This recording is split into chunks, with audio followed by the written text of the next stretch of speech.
Então, bom dia. Vamos lá começar uma nova semana de emissões da Cor do Dinheiro. Como sabe, o seu programa matinal todos os dias às 8 da manhã. Edição do dia 27 de abril do ano da graça de 2020. O meu nome é Camilo Lourenço, como sabe, e sem mais delongas, vamos lá à agenda de hoje. Já percebeu, segunda-feira é sempre uma coisa tremenda porque a gente leva o lastro daquilo que sucedeu no fim de semana.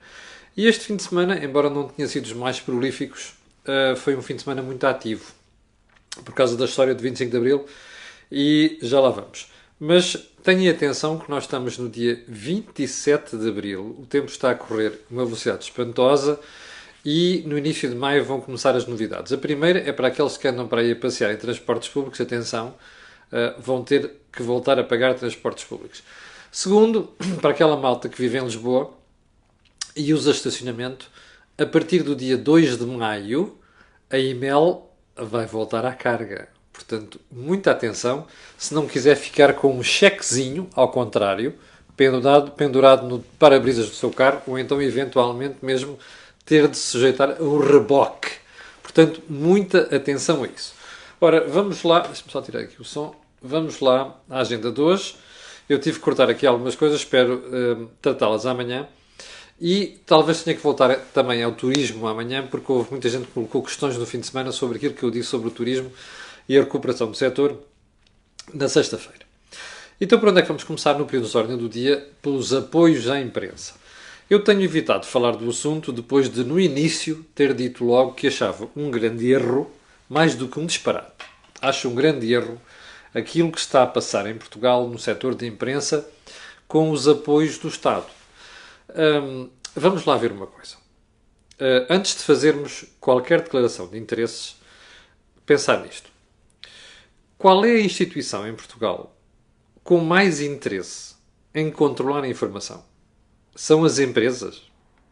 Não. Pode haver uma ou outra que não goste de alguma coisa e tenha interesse em que alguma coisa não seja dita, mas uma versão diferente. Qual é o setor, qual é a entidade onde convergem a esmagadora maioria dos interesses de não diga isso, não faça essa afirmação, não faça essa análise? É no Estado. Personificado em certos órgãos, não é? Nomeadamente titulares de órgãos de soberania. Nomeadamente quem dirige os destinos do país num determinado momento. Ou seja, o Estado. O governo. Ora, se esse governo, investindo-se nas funções de representante dos interesses coletivos naquilo que se chama Estado, disser assim: a imprensa está a precisar de apoios por causa da crise que estamos a viver. Bem, não é só por causa disso. A imprensa está a precisar de apoios há muito tempo porque não soube modernizar, nem soube adaptar. Ok? Isso é outra história. E eu acho que a razão é muito simples. Nós não temos na comunicação social, com muito raríssimas exceções, gestores à altura. É uma tese minha que eu já apresentei quando foi num dos painéis do Movimento Europa e Liberdade. E, portanto, o governo é aquele onde convergem maiores interesses em que não se diga alguma coisa. Quando um governo diz assim, vamos criar um plano para apoiar a imprensa, a mim começa-me logo, como dizem os espanhóis, se me ponen los pelos de punta. Já fico todo eriçado. Porque é precisamente a instituição mais interessada em que não se faça liberdade da informação. Ao contrário do que se diz que o 25 de Abril, enche-se a boca com o 25 de Abril por todo o lado. Bom. Mas há planos e planos de apoio a determinado setor. Eu também não gosto de ver o Estado andar para aí ajudar tudo quanto é setor. Mas há apoios e apoios. Olha, um dos apoios é assim. Vamos dar benefícios fiscais aqui. Bom, aquele plano de investimentos, nós iremos abater isso ao IRC. Vocês vão contratar jornalistas ou outros funcionários? Vamos abater uma parcela àquilo que se paga para a Segurança Social. Estas coisas eu ainda as aceito, limitadas no tempo. O que é que eu não posso aceitar? é o tipo de apoio que o Estado, ou melhor, que o Governo criou para os jornais e para a imprensa, que é comprar publicidade institucional. Está a ver a gravidade disto? Comprar publicidade institucional. Isto é quase um convite a dizer assim, pá, eu vou comprar isto, mas vocês portam-se bem. Bom, não estou a ver, não vi, nenhum dos celsos jornalistas que têm a mania que abrem a boca por tudo e mais alguma coisa. Inclusive para dizer os maiores disparates. Não vi excelsos diretores de jornais e outro tipo de instituições abrirem a boca sobre isto. As reações que até agora vi são de analistas, de comentadores, como João Miguel Tavares, Mohamed e outros, felizmente, que estão preocupados com este tipo de intervenção. Isto é sign of the times. Aqueles jornalistas que abrem a boca para chamar nomes a toda a gente e tudo mais alguma coisa não são capazes de abrir a boca neste momento para estar a condenar isto. Eu acho que é assim que se vai pregando preguinhos nos caixões da comunicação social. Porque não acredito que em momentos-chave algumas publicações ou alguns meios de comunicação social, confrontados com a necessidade de serem independentes e duros e chatos para com o governo, tenham a coragem ou alguém não sinta um problema de consciência de epá, caramba, estes gajos apoiaram-nos, vamos lá ser um bocado ser simpáticos. Eu tenho as maiores preocupações com este tipo de ajuda e tenho as maiores preocupações ainda maiores quanto à reação que a imprensa teve a isto. Portanto, daqui a uns tempos, quando virem a imprensa indignada com algumas coisas, que são de sumenos importância, eu terei o cuidado de nos lembrar porque é que não abriram a boca perante situações graves e gravíssimas como esta. Inclusive, quem dirige as publicações, não é só os jornalistas, é quem dirige as publicações. Segundo ponto, a Ministra da Saúde e o 25 de Abril. Eu não vi a cerimónia no Parlamento. Raramente vejo. Há excertos de coisas que vou vendo e tal. No passado vi com algum cuidado para poder comentar. Esta semana não vi, porque não achei graça nenhuma a tudo o que se passou. E não achei graça à arrogância, não há outro termo para dizer isto, de Ferro Rodrigues nos últimos dias. Sim, arrogância e buçalismo. Foi aquilo que caracterizou a intervenção de Ferro Rodrigues nos últimos dias. Mas vi alguns certos depois, não me surpreendeu nada, eu já lá vou a isso daqui a bocadinho, mas vi, sobretudo, a conferência de imprensa da Ministra da Saúde nesse dia. Marta, quase temido, encheu a boca durante o briefing diário sobre a situação do Covid com o 25 de Abril. Tudo o que lhe perguntavam, ela acabava no 25 de Abril. Tudo o que lhe perguntavam, ela acabava a falar do SNS. Pá, eu sei que esta senhora não é da área da saúde, ela é jurista. Eu sei que esta senhora quer fazer carreira na política. Eu sei que esta senhora tem uma pancada ideológica com a esquerda. Tem. Já revelou isso várias vezes quando chegou ao governo. Eu sei que esta senhora é uma tonta. Percebe? De outra maneira, eu não consigo entender como é que uma pessoa que devia estar naquele dia a comentar dados de saúde, única e exclusivamente, resolve fazer um comício sobre o 25 de Abril e sobre o Serviço Nacional de Saúde. Faça o exercício. Vá lá rever as imagens, vá à box e vá rever as imagens da conferência de imprensa desse dia. O que é mais chocante aqui é que as pessoas acharem que isto é normal, percebe? Politizarem tudo. Sem serem objetivas. Com argumentações sobre o SNS. Oh, minha senhora, todos nós somos defensores do SNS. Não há um português que não seja defensor do SNS. Mas há muita coisa a dizer sobre o SNS. Uma das coisas mais importantes é que eu, naquele dia, fiquei com vontade de oferecer um espelho à Marta quase temida. Eu sei que ela não é alta, portanto não se gasta muito no espelho, não é? Mas pelo menos 1,60 m de espelho fazia-lhe jeito. Que é para ela perceber como ela, Ministra da Saúde, o seu colega das Finanças, Mário Centenix, percebe? O anterior Ministro, andaram a destruir o SNS. Depois de nós termos visto um rombo momental no tempo da Troika, porque não havia dinheiro, não é? Bom, Como este governo, ou melhor, o anterior, declarou que já não havia crise, a que Marta Temido já pertencia, mas continua a cortar na saúde, percebe? E a prejudicar o SNS, como se vê agora, como se viu quando nós chegámos à situação de é preciso máscaras, não havia máscaras, que o governo devia uma pipa de massa a quem fornecia as máscaras, está a perceber? Esta senhora devia ter vergonha. E devia ser um bocado mais comedida nas críticas e nos libelos políticos que andou a fazer no dia 25 de Abril. Ponto seguinte. A gripezinha parece que deu cabo do juízo a Bolsonaro. Como sabe, eu nunca fui fã de Bolsonaro. Não sou e sou cada vez menos.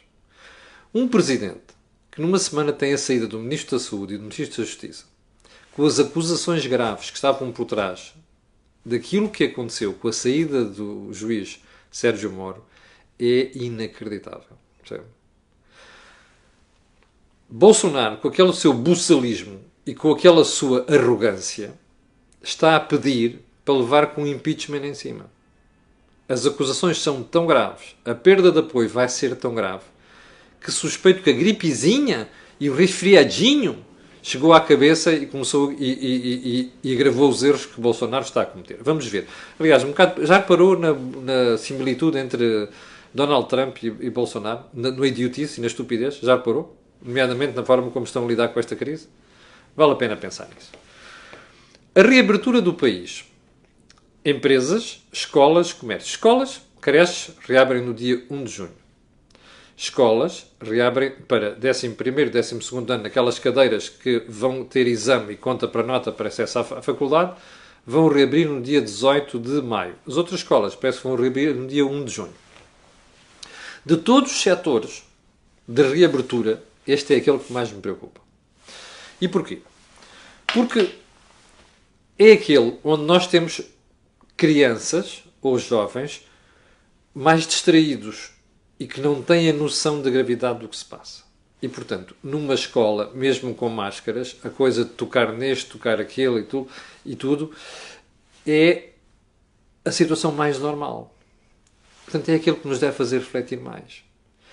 E mais, é aquilo que deve colocar, onde a DGS tem de colocar o acento tónico, para saber exatamente os riscos, a melhor forma de fazer isto, que eu acho que não é só máscaras, saber se as escolas estão preparadas. Oh, meus amigos, isto é muito simples. Eu recebi aqui tanto mail nas últimas semanas de escolas públicas que dizem que não têm sabão. Não é detergente Dove, passa publicidade, não há aqui nenhum, eu não faço publicidade ao Dove, nem nada do género. Sabão azul, aquilo que é a coisa mais fantástica para limpar e desinfetar. Sabão azul. Há escolas que não têm uma barrinha de sabão azul. Portanto, isto está a ser acautelado. Está. Nas aulas do 11º e 12º ano, qual é o espaçamento que vai haver entre as cadeiras, as mesas, os colegas, a interação com os professores? Está a ser acautelado. Bom, nos transportes públicos e transportes em geral, dos setores mais complicados, imagina o que é.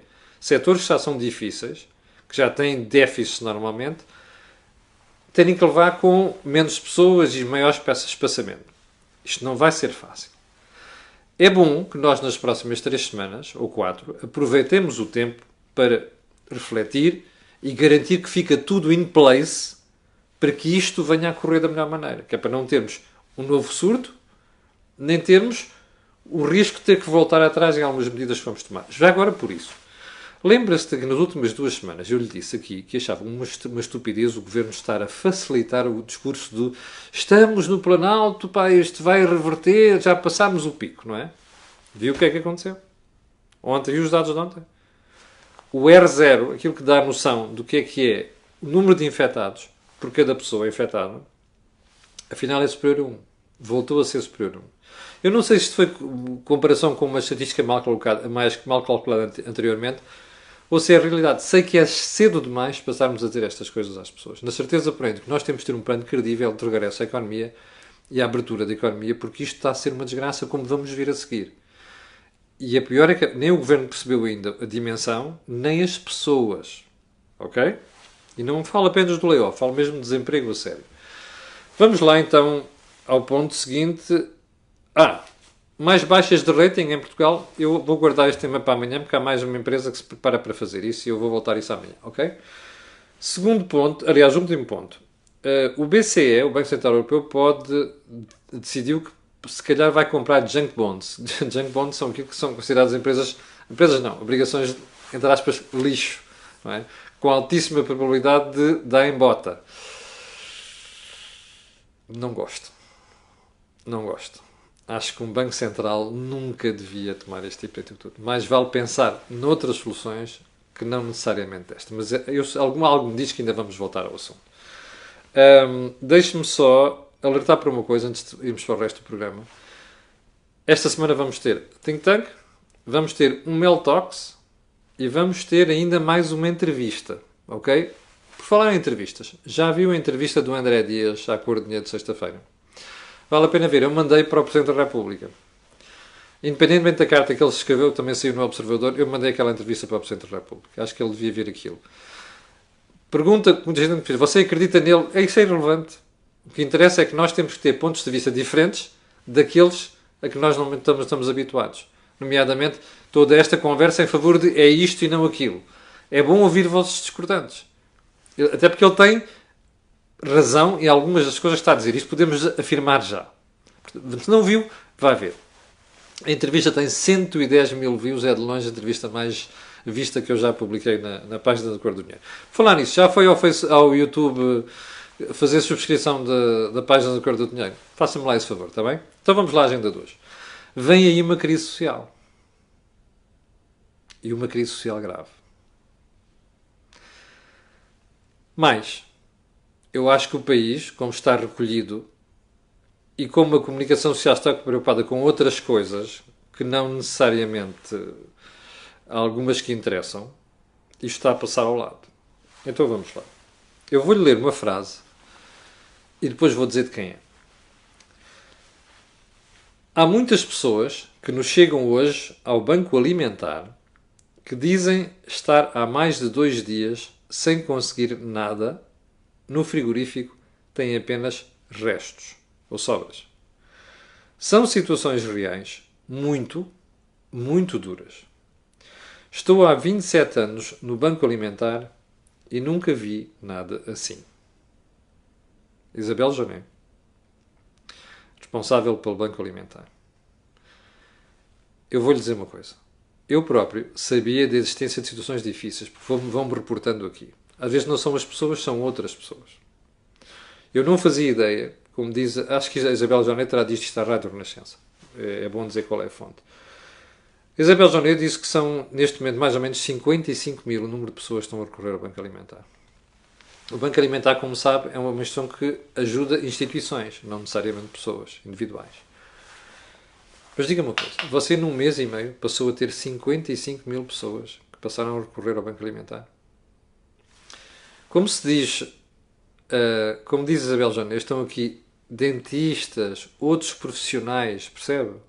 Pessoas que não estão normalmente associadas a passarem por dificuldades económicas. Isto é um problema. É isto que nós começamos a ter em Portugal neste momento e é isto que se vai agravar nas próximas semanas. Razão pela qual eu acho que quem está tranquilamente sentado nos cadeirões do poder ainda não percebeu isto muito bem. Nem Presidente da República, nem Primeiro-Ministro, nem Ministro da Economia. Nós precisamos urgentemente de regressar à economia, ainda que isso traga riscos de saúde para certos grupos. Nós temos de pôr outra vez o país a trabalhar. Isto não pode ser. Nós não aguentamos nem mais 2 semanas com esta marmelada.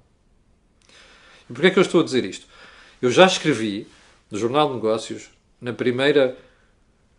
renovação do estado de emergência. Eu acho que não devíamos ter renovado. Pode-se tomar outro tipo de medidas para obrigar a certos comportamentos. Mas o estado de emergência que nós temos não pode ser renovado. Não pode. Isto vai correr mal. Percebe? Há empresas que vão fechar. Umas já fecharam, outras vão fechar se a gente prolongar esta brincadeira. Não vão aguentar isto. E nós vamos passar de situações de layoff para situações de desemprego permanente. Quase de certeza, se isso se mantiver. Quer ver como o país funciona ao contrário? Já agora uma coisa. Que cena deprimente ter que aturar o Presidente da República a dar responsos aos portugueses que criticaram a cerimónia da Assembleia da República. Que cena!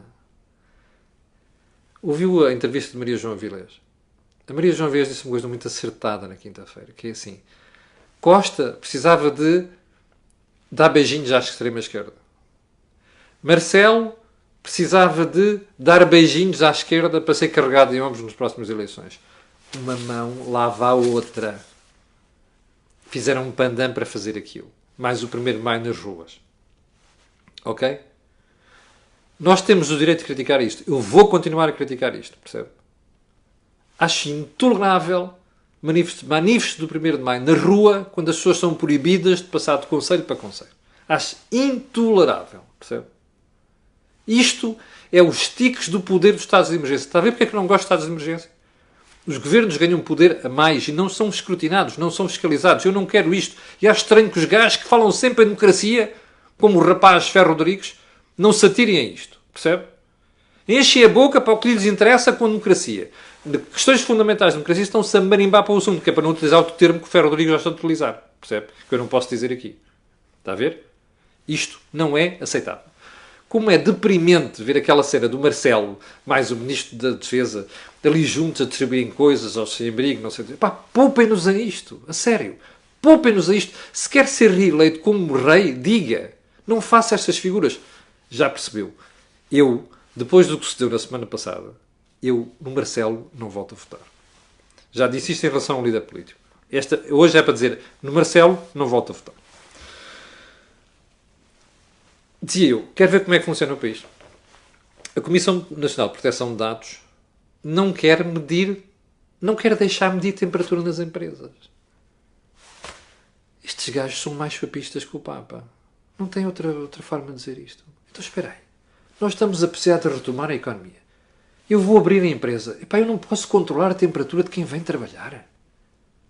Mas esta gente vive aonde? Estes tipos da CPND vivem onde? Vivem onde? Numa bolha? É isto? Esta gente faz o quê na vida? É só tomar decisões? Destas? Não conhece as empresas? Então e se houver um tipo infectado vai borrar a empresa toda? Mas esta gente... Quem é que nomeia este conjunto de malucos para uma instituição destas? Já agora, ao pessoal da CPND, porque é que eu recebo um monte de telefonemas de empresas que não conheço de lado nenhum a chatearem o juízo com ofertas para o meu telemóvel? Percebe? E porque é que não estão preocupados com isso? Eu ainda vou querer saber qual é que é a opinião da CPND em relação àquela aplicação que supostamente vai utilizar dados anónimos das pessoas. Eu gostava de ver. Eu gostava de perceber, sinceramente, onde é que está a cabeça desta gente. Percebe? Que limita os instrumentos mais importantes para nós podermos regressar à economia. Pôr as empresas a funcionar. Um dia vamos ter que chamar a atenção e vamos ter que responsabilizar esta malta toda. Não esqueça disso, ok? Um dia vamos ter que fazer isto. Há muito irresponsável por aí. E o pior disto tudo, sabe o que é? Eles dizem que não. E o governo diz que sim. Bem, eu só peço uma coisa. Entendam-se. Tomem uma posição comum, sensata, e digam ao país, porque isto é baralhar as pessoas. Isto é baralhar as empresas, o cidadão comum. E o empresário vai dizer assim, mas estes gajos são uns idiotas. Então um tipo diz uma coisa desta gravidade, o outro diz outra completamente diferente. E o que é que a gente fica? Qual é a orientação que a gente vai seguir? Ponto seguinte. Os apoios continuam a não chegar às empresas. Está a ver a diferença? Entre países que, tunga, despejam dinheiro e países que dizem que vão fazer e depois mudam o plano, depois não sei quanto, são mais... e continuam a não chegar às empresas. Burocracia, não sei o que é. Eu acho que é as duas coisas. Burocracia e atirar os problemas para cima dos outros. O governo não tem dinheiro, atirou para cima dos bancos. Os bancos atiram para cima das empresas de garantia mútua. E depois andamos nisto, com uma série de requisitos pelo meio e tal. Já passaram 2 meses, pouco dinheiro chegou às empresas. E há empresas a fechar. Porreiro, pá. Daqui a uns tempos. Não esqueça, ok? De dizer que quando forem sondagens, dizer que sim senhor, e o governo está a lidar muito bem com isto. Ok? Aliás, você merece, não é? Votou nisto. 56% votaram nisto. Ponto seguinte.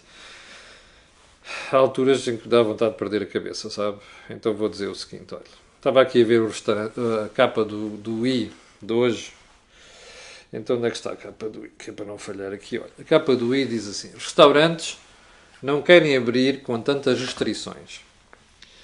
Gastarem dinheiro em termómetros e gel e só poderem ter metade dos clientes não chega para pagarem o layoff que pertence ao governo.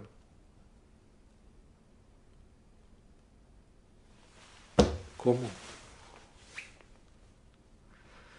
Você sabe quais são as margens que tem a restauração? Ok, você não pode ter 18 pessoas no restaurante, poder ter 9, você não tem lucro com isso? Pá, sinceramente, é assim.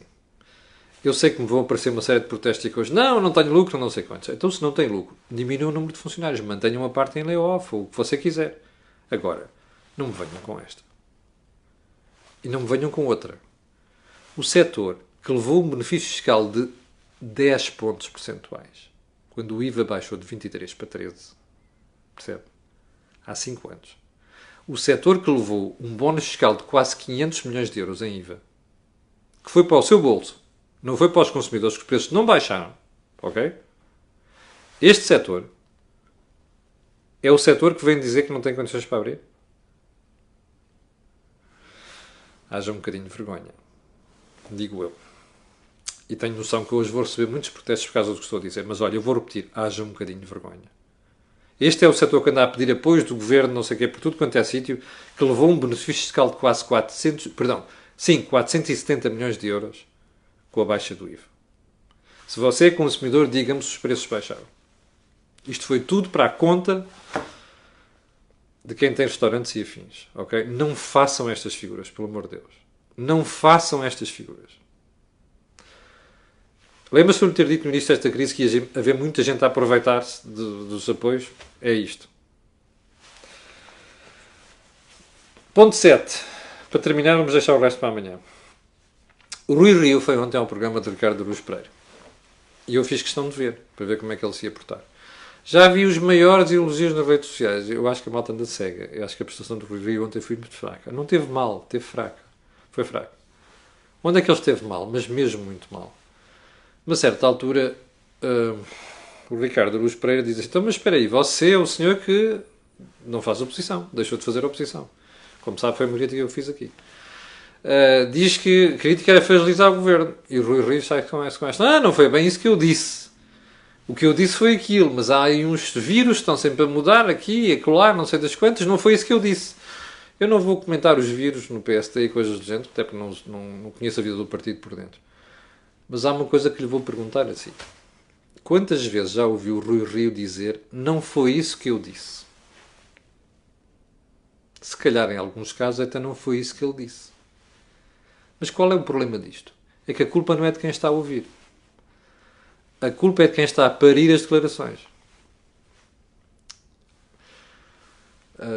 Isto é só uma chatice. Bom, e porquê é que eu digo isto? Repare uma coisa. Se você está sempre a dizer coisas que depois alguém interpreta de maneira diferente, se calhar o problema não está no receptor. O problema está no emissor. Portanto, fica um conselho a Rui Rio.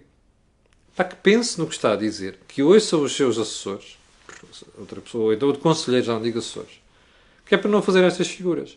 Porque esta história do que não foi isso que eu disse é uma tontice. Isto não faz sentido. Um líder não pode estar a dizer isto. Sabe porquê? Porque depois, quando a pessoa vai dizer não foi isso que eu disse, foi isto, já não conta para nada. O que conta é a mensagem que ficou à primeira vez. E, sinceramente, aí, Rui Rio tem muitíssimas falhas. Bom, vou deixar ficar o resto para amanhã. Há aí coisas muito importantes. Mas, antes de terminar, quero voltar a pedir, olha, se não se importar, passe na página da Cor do Dinheiro do YouTube, ponha lá a subscrição. E para o aviso também, põe lá a campainha, o aviso para dizer quando os estão disponíveis, quando os vídeos estão disponíveis. E eu vou-lhe dizer porquê, porque esta semana já vai haver novidades em relação ao YouTube, ok? Chegamos ao final da conversa de hoje. Como lhe disse, vamos ter o Think Tank, vamos ter uma entrevista, vamos ter o Mel Talks esta semana. Amanhã depois direi os dias e as horas. Quanto a nós, amanhã às 8 da manhã você levará comigo novamente aqui na Cor do Dinheiro. Para o final, e para aqueles que estão a ver, que são 7.100 mais os que vão ver, ainda quero pedir aquilo que peço sempre, colocarem um gosto e fazer partilha nas redes sociais. Porque aquilo que houve aqui, não houve mais sítio nenhum. Obrigado, com licença, e até amanhã às 8.